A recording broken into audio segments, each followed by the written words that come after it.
Good afternoon. Mr. Luckman and I welcome you to another discussion of the great ideas. Today, we continue with the discussion of man, and we consider the arguments and evidences for Darwin's theory of the origin and nature of man.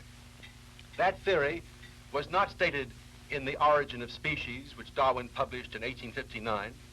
It was not presented until somewhat later, in 1871, when Darwin wrote his second book on the subject, The Descent of Man. This second book on the descent of man, applying the theory of evolution developed in the first, depends for its truth upon the truth of the first book, the truth of the great theory of evolution that Darwin propounded in The Origin of Species. Let me show you this by turning to the structure of the argument in Darwin's second book. It consists of three propositions that I should like to have you look at in a chart that I'm going to point to. The three steps in Darwin's argument are, first, that man differs only in degree from other animals. The second step is, hence, man's origin can be like that of other species. And the third step is, if man's origin was like that of other species, then missing links must have existed and may be found. Now, of these three statements, the first is crucial. The whole argument rests on the first proposition that man differs in degree, and only in degree, from other animals. The argument does not rest, as many people seem to think, on the discovery of fossil remains, which would then show the existence of missing links. Because there cannot be missing links. There cannot be missing links if there are no intermediate varieties possible between man and apes or other mammals. And intermediate varieties are not possible, simply are not possible, if man differs from apes and other mammals in kind, radically and deeply in kind, not simply in degree. Now that's the nub of the argument. Now, what you're just saying, Dr. Adler, is just like waving a red flag in front of most scientists, and particularly in the face of people whose education has been along the lines of modern empirical science. Now, the people of scientific training, whom I was talking to this last week about our whole discussion of kind and degree, either take one or of two positions. The one position is that there's only a difference in degree, and the other position is that these apparent kinds are always reducible to differences in degree. And therefore, they take very definite difference with you, as you state your distinction, namely that there are real kinds without varieties, and they hold that this is untenable when you say that there are also apparent kinds which can be reduced to differences in degree. And so, as they call this an untenable distinction, they even go one step farther and say that it's almost an unintelligible distinction. Well, in my view, Lloyd, I think they beg the question. Of course, if they are right, if things differ only in degree, then there's no issue. Then there's no question even to face concerning man's origin, man's nature. They may be right about that. That's part of the argument we want to consider today. But one thing they cannot say, this very last thing you mentioned, they cannot say that the distinction between kind and degree is itself unintelligible. Because when they say that a difference in kind is sometimes reducible to a difference in degree, or that sometimes a difference in kind emerges from a large enough difference in degree, they cannot also say that the distinction between kind and degree is unintelligible, for then their own statement itself is unintelligible, since they themselves have apprehended a distinction between kind and degree. We received a number of other letters on this, Lloyd, which I'd like to quickly summarize and read. We received a letter from Mr. Lewis C. Noble of San Francisco, which asked, isn't a difference in degree at times also a difference in kind? Doesn't a change in quantity at times also produce a qualitative change? Yes, Mr. Noble, if you'll put the emphasis on the word at times, for it is true that some differences in kind are only apparent. They result from and are really only differences in degree. Then there's the question from Dorothy and Ira Geralaman of Berkeley.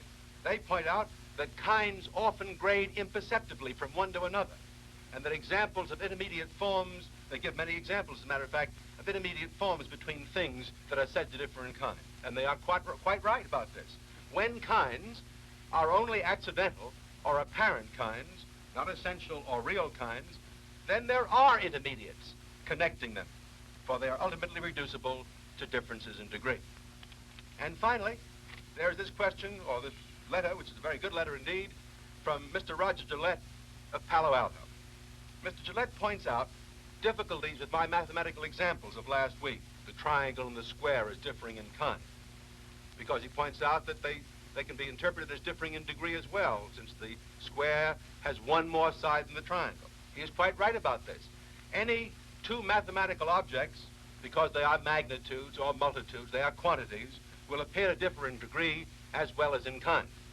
But I use those figures, the square and the triangle, merely to illustrate an integral difference, a whole step, the impossibility of intermediates. And that is the critical point, Mr. Gillette. Let me put it to you this way. Are there kinds between which intermediates are impossible? Now, in mathematics, clearly there are, because the square and the circle, the triangle and the square permit no intermediates. But the question is, are there such kinds in the world of living things? For if there are, they do not belong to a continuum of things graded in degree. Now, this brings us back to the question about man. How does he differ from other animals? With or without intermediate varieties. Now, Darwin is not the first to say that man differs from other animals by degree alone and with intermediate varieties. Hume and Kant said that more than 100 years before him. Let me just read you the passages, or summarize quickly for you the passages in the great books in which these two earlier philosophers make the point. Hume points out that animals and men both reason in the same way, by analogy, by custom, and by instinct. That man surpasses other animals in reasoning just as one man surpasses another, but only in degree. And Kant, somewhat later, emphasizing deeply the principle of continuity in nature, which William James later called the basic postulate of evolutionary theory. Kant interprets this principle of continuity in nature as meaning that there always are intermediate species or subspecies between any two kinds. The gap between one species and another, he says, always admits of differences in degree. What then is Darwin's contribution? What did Darwin add to this insistence upon the difference in degree? He took that point and connected it with an hypothesis about man's origin and the theory of evolution. Let's look at Darwin, the main points in Darwin's theory of evolution, to see if we see how he made this connection. I put the three main points in Darwin's theory of evolution in a chart here. They are first, that from generation to generation, organisms vary. There's a variation in organisms. They vary by heredity. Their genetic constitution changes from generation to generation. And the second point in Darwin's theory of the origin of species is that there's an accumulation and a persistence of the extreme varieties, always accompanied, for if it does not happen this way, there'll be no origin of species, always accompanied by the extinction of intermediate varieties. It is these last 2 points which really are essential to understand. If one only had the first point, there'd be no origin of species. It is only when, with the persistence of extreme varieties, there is an extinction of intermediate varieties that new species come into being. Let me read you Darwin's own statement of this point, because it's terribly important to hear this in Darwin's own words. He says, on the theory of natural selection, the extinction of old forms and the production of new are intimately connected. The extinction of old forms and the production of new are intimately connected. The only distinction, he says, between species and well-marked varieties is that the latter, the well-marked varieties, are known or believed to be connected at the present day with intermediate gradations, whereas species were formerly thus connected, and their connections are now the missing links. If my theory is true, Darwin writes, numberless intermediate varieties linking closely together all the species of the same group must assuredly have existed. The number of intermediate and transitional links between all living and extant species must have been inconceivably great. Yet, Darwin adds, if this theory is true, they must have all existed at some time on Earth, linking together all the species in each group by gradations as fine as our existing varieties. Now, if all these intermediate varieties were to coexist at the same time today with all the species that now are on Earth, the groups now called species would cease to be species. For all you would have would be a continuous connection of one with another as varieties of one species are now connected.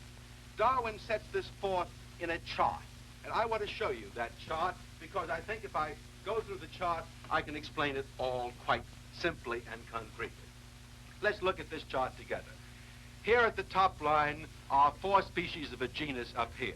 These lines in Darwin's chart, each of these lines or spaces represents, as Darwin says, either 10,000 generations or 1,000,000 generations each. This is the 10,000th or the 10 millionth generation. Now, as we come down from generation to generation through thousands upon thousands of generations, varieties of each group of organisms occur. But only some varieties survive and come down from generation to generation. If you follow me down this line, this is the surviving variety here. And here is another surviving variety coming down there. And here, at this point, in the 5,000th generation, there's another variety that tends to survive. All these other lines coming off point by point by point are varieties that did not survive generation after generation, so that at the bottom line, 10,000 or 10 million generations later, what one finds here is 3 new species from that one. Now let me say this once again. If all of these varieties were to come down and be alive at this point, there would be no new species at all. They'd all be varieties of that one species. That is the essence of Darwin's point. Now, what about the fossil remains of the species, of the varieties that became extinct? Darwin answers this by saying the geological record is imperfect. And he goes on to say, and with respect to the fossil remains serving to connect man with his ape-like ancestors, the discovery of these fossil remains has been a very slow and fortuitous process. Nor should it be forgotten, he adds, that those regions which are most likely to afford such fossil remains connecting man with some extinct ape-like creatures have not yet been searched by geologists. Now let's apply Darwin's theory of evolution to man. Let's begin by assuming the very point that is in question. But let's assume it, that man differs in degree only in degree from apes. On that assumption, making that assumption, the discovery of fossil remains then does fill in the missing links between man and ape. Let's look at a chart of man's family tree. This chart was presented in Life magazine some few years ago.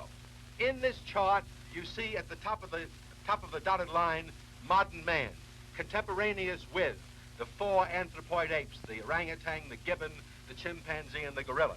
And then down that dotted line, you see man's most immediate ancestor, the Cro-Magnon man, who lived about 25,000 years ago in southern France.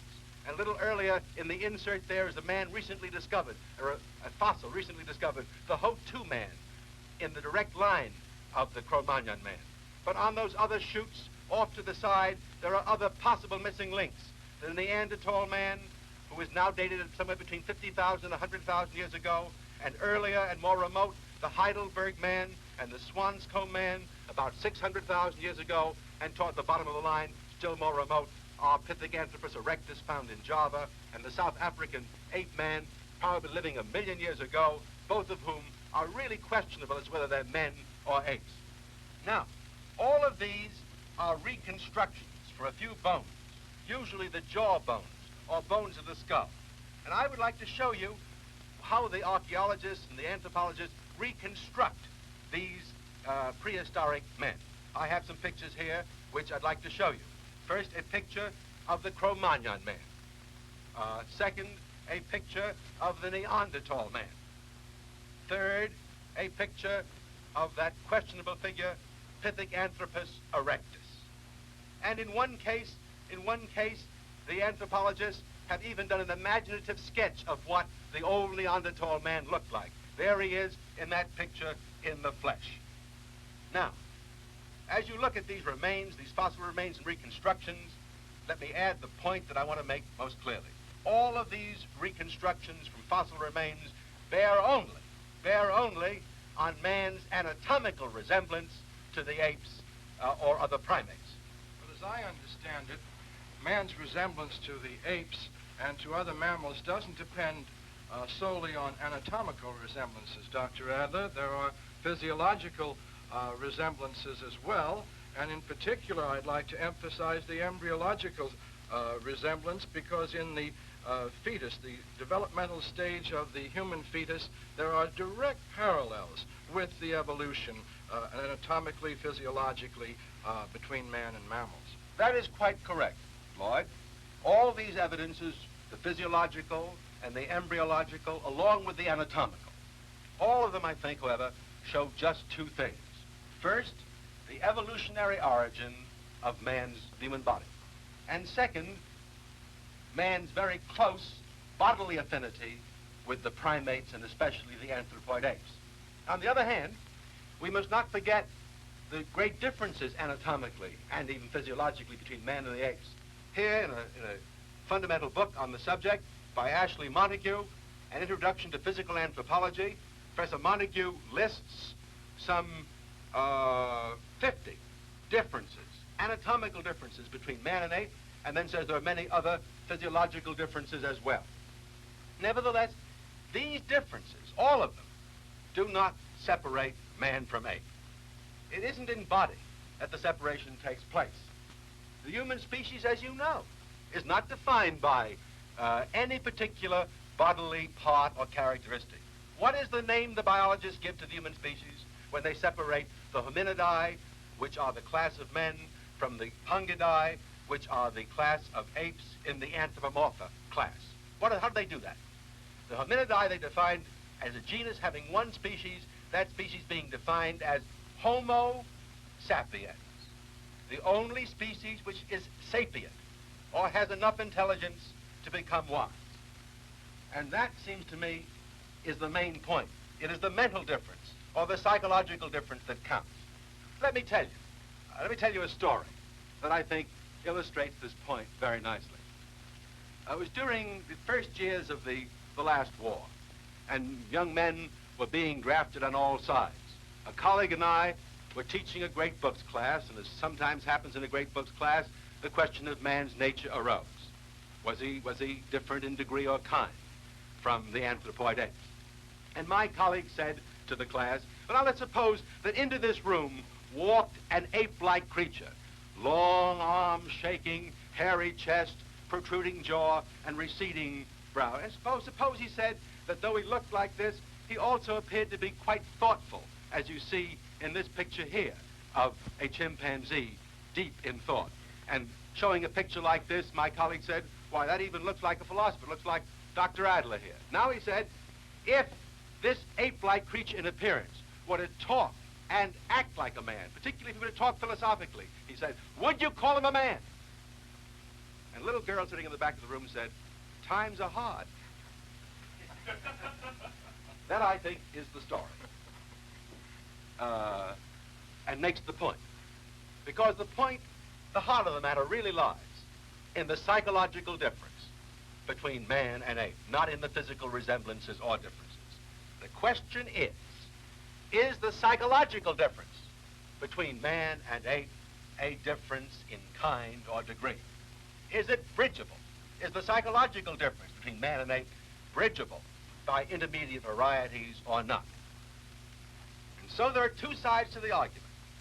If bridgeable, if the psychological difference between man and ape is bridgeable, then the fossil remains I've referred to do then become significant, because we can, on that state of facts, imagine these intermediate links, these missing links, to be psychological missing links, to fill in the gaps psychologically in the psychological series, as well as anatomical missing links.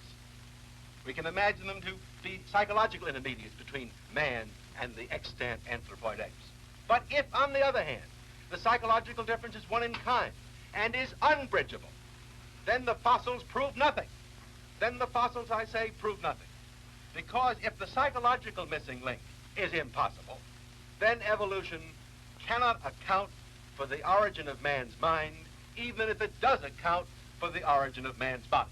Now, what you're just saying right now, Dr. Adler, makes me want to hear a comment, your comment, on this letter that we received from Dr. Judith Poole. She says, Dr. Adler, I am a physiologist and find it simply impossible to doubt the evolutionary continuity of man's physical being with that of other species. But on the other hand, I feel equally sure that man's rationality represents a true difference in kind between him and these same species. His rationality, then, must have a unique origin. But what logically demands that his entire being have this unique origin? Why cannot his special rationality have become superimposed on an organism that developed in the same evolutionary line as the other species? I have another letter here which bears on this same point. Dr. Poole, let me answer Dr. Poole first and go on to the letter. Dr. Poole, I would say that the evolutionary origin of man's body, which accounts for all his physical resemblances to apes and even his embryological development, is not. Those facts are not inconsistent with the creation of man's soul or mind. Instead of saying that God created man out of dust, we can say that God created man out of an ape-like body by infusing a rational soul or mind into it. As this letter here that I have in my hand points out, this letter from Mr. Robert Kirsch of San Francisco suggests that something new, a new ingredient, could have been added at the moment of man's origin, and that new ingredient would separate man in kind, really and irreducibly in kind, from all other species of animals. Now let's come back to Darwin, because his argument is of the exactly opposite tenor. Let me return to Darwin on man and read you what I think are the crucial passages on this point. Darwin, let me make my point as sharply as I can. Darwin did not rest his case on the anatomical or the physiological resemblances. For him, the core of the argument was presented in chapters 3 and 4 of The Descent of Man on the comparison of man's mental powers and the mental powers of animals. For he knew, Darwin knew well, that he could not show the continuity between man and other animals in the line of, I put it this way, that if he could not show, that if Darwin could not show the continuity between man and other animals in the line of mental development, he would not be able to establish his hypothesis about man's evolutionary origin. Now let's follow Darwin's argument in his own words. Let me summarize this for you since our time is so short. We have seen, Darwin says, that man bears in his bodily structure clear traces of his descent from some lower form. But it may be urged, he points out, that as man differs so greatly in his mental power from all other animals, there must be some error in this conclusion. My object, he says, in these two chapters, chapters 3 and 4 of The Descent of Man, is to show that there is no fundamental difference between man and the higher mammals in their mental faculties. Animals, he points out, possess the power of reasoning just as much as man do, even the power of abstraction. They even have they even have rudimentary language. And as he points out, most animals, the higher mammals, can understand human speech even if they cannot speak. He discusses the language of monkeys and the higher apes. And he finally, summarizing this evidence, which I will give you more completely next time, says, there is a difference in degree here only. The lower animals differ from man solely in the fact that man has a larger power of associating together the most diversified sounds and ideas. And his concluding point is that the difference in mind between man and the higher animals, great as it is, certainly is one of degree and not of kind.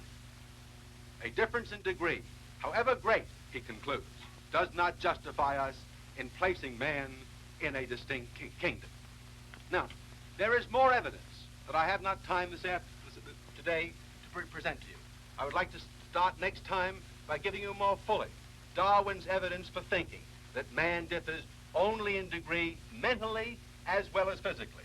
And then add to Darwin's evidence the considerable evidence that has accumulated in the last 50 years of experimental research on animal learning, animal speech, and animal thought. When one takes all this evidence together, it's a very strong case indeed for the evolutionary point of view. It suggests it tends to suggest that there are the missing links that we considered today, that those missing links were psychological missing links as well as physiological and anatomical missing links. As I say, next time I will complete, since I have not time today, I will complete the presentation of the evidence on the side of the question, which is that man differs only in degree mentally as well as physically. Now, if this evidence were undisputed, or if this evidence were indisputable, that would be the end of matters. Darwin would be quite right. There'd be no other theory of man's origin or nature, I think, that could be tenable. But I say that the evidence is not indisputable. I say it can be disputed, and after I presented it at the opening of the next discussion, I am going to try to dispute it for you and show you the evidence, I think equally strong, if not much stronger, on the opposite side of the case, which tends to prove that man differs radically, essentially, tremendously, in kind, from all other animals, that even the apes to whom he bears so close a physical or physiological resemblance. I hope you will send your questions in on this issue or any aspect of the evidence that I've discussed today or will discuss next time, so that I can consider your remarks, your questions, or your statements as we proceed with the discussion and complete the issue in the next session of our program. Thank you very much.